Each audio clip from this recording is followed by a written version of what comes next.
ಎಲ್ಲರಿಗೂ ನಮಸ್ಕಾರ. ಕನ್ನಡತಿ ಯೂಟ್ಯೂಬ್ ಚಾನಲ್ಗೆ ಸ್ವಾಗತ. ಇವತ್ತಿನ ಈ ವಿಡಿಯೋದಲ್ಲಿ ನಾನು ಫರ್ಟಿಲಿಟಿ ಟ್ರೀಟ್ಮೆಂಟ್ಗೋಸ್ಕರ ಡಾಕ್ಟರ್ನ ಯಾವಾಗ ಕಾಂಟ್ಯಾಕ್ಟ್ ಮಾಡಬೇಕು ಅಂತ ಹೇಳ್ತೀನಿ. ಇಲ್ಲಿ ಸ್ಕಿಪ್ ಮಾಡ್ದೇನೆ ಕಂಪ್ಲೀಟಾಗಿ ವಿಡಿಯೋ ನೋಡಿ, ಹಾಗೆ ಲೈಕ್ ಮಾಡಿ, ಶೇರ್ ಮಾಡಿ, ಕಮೆಂಟ್ ಮಾಡಿ.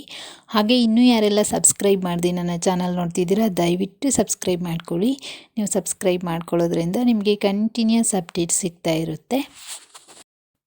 ನೋಡಿ, ಕೆಲವೊಬ್ಬರು ದಂಪತಿಗಳು ಮದುವೆ ಆದ ತಕ್ಷಣವೇ ಗುಡ್ ನ್ಯೂಸ್ಗೆ ವೆಯ್ಟ್ ಮಾಡ್ತಿರ್ತಾರೆ, ಅಂದರೆ ಮಗುನ ಎಕ್ಸ್ಪೆಕ್ಟ್ ಮಾಡ್ತಾ ಇರ್ತಾರೆ.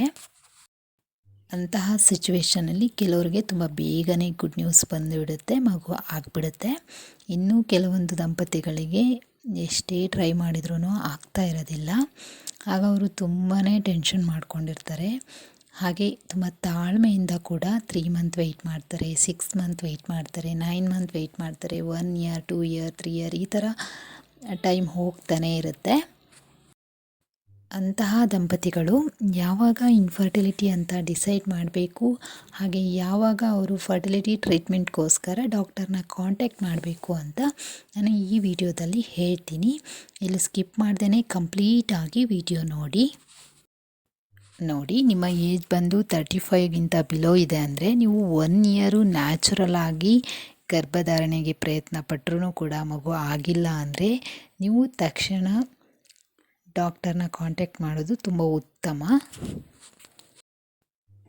ನೋಡಿ, ನಿಮ್ಮ ಏಜ್ ಬಂದುಬಿಟ್ಟು 35 ಅಥವಾ 35ಗಿಂತ ಎಬೋ ಇದೆ ಅಂದರೆ, ಜಾಸ್ತಿ ಇದೆ ಅಂದರೆ, 35ಕ್ಕಿಂತ ಜಾಸ್ತಿ ಇದೆ ನಿಮ್ಮ ಏಜ್ ಅಂದರೆ, ಅಂತಹ ಸಿಚುವೇಷನಲ್ಲಿ ಅಂತಹ ದಂಪತಿಗಳು 6 ಮಂತು ಗರ್ಭಧಾರಣೆಗೋಸ್ಕರ ನ್ಯಾಚುರಲ್ ಆಗಿ ಪ್ರಯತ್ನ ಪಟ್ಟರೂ ಮಗು ಆಗಿಲ್ಲ ಅಂದಾಗ ನೀವು ತಕ್ಷಣ ಡಾಕ್ಟರ್ನ ಕಾಂಟ್ಯಾಕ್ಟ್ ಮಾಡೋದು ತುಂಬ ಉತ್ತಮ. ಹಾಗೆ ನಿಮ್ಮ ಏಜ್ ಬಂದು 40 ಇಯರ್ಸ್ ಇದೆ ಅಂದರೆ ನೀವು ಮದುವೆ ಆದ ತಕ್ಷಣವೇ ಡಾಕ್ಟರ್ನ ಕಾಂಟ್ಯಾಕ್ಟ್ ಮಾಡೋದು ತುಂಬ ಉತ್ತಮ ಅಂತಲೇ ಹೇಳ್ಬೋದು.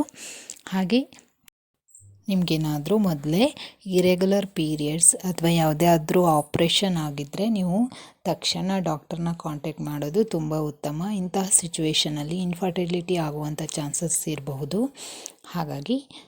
ಹಾಗೆ ಇನ್ನು ಇನ್ಫರ್ಟಿಲಿಟಿ ಬಗ್ಗೆ ನಿಮಗೇನಾದರೂ ಡೌಟ್ಸ್ ಇದ್ದರೆ ನೀವು ದಯವಿಟ್ಟು ಕಮೆಂಟ್ ಮಾಡಿ ಕೇಳ್ಬೋದು. ಹಾಗೆ ನಿಮಗೆ ಯಾವುದ್ರ ಬಗ್ಗೆ ಇನ್ಫಾರ್ಮೇಷನ್ ಬೇಕು ಅಂತಲೂ ಕೂಡ ಕಮೆಂಟ್ ಮಾಡಿದ್ರೆ ನಾನು ಆ ವಿಷಯವಾಗಿ ವಿಡಿಯೋನ ಮಾಡ್ತೀನಿ.